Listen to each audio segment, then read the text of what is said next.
Siellä kuuluu erittäin mysteerisiä ääniä, jotka omaavat luultavasti Big Brother-tähdet.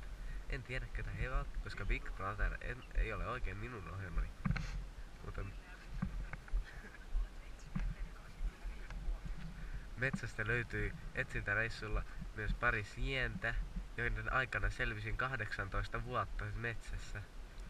Olen asunut Kirkkoniemen metsän luolassa jo noin 30 vuotta. Nyt olen vihdoinkin löytänyt täältä kilon perseestä Big Brother -tähtiä. Kyllä vittu kuuluu. Kyllä kuuluu. No niin.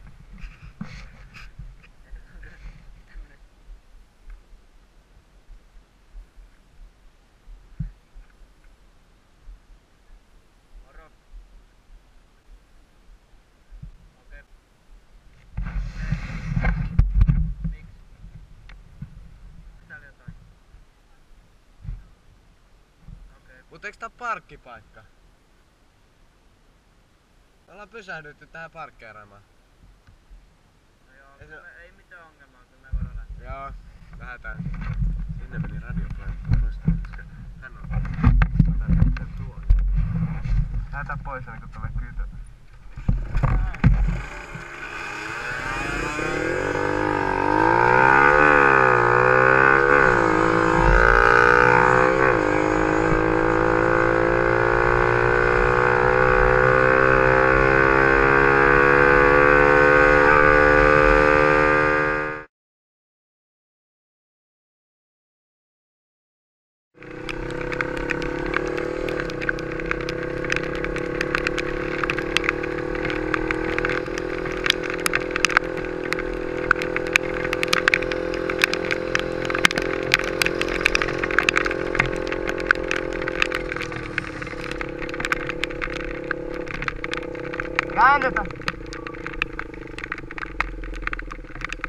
Käännetä!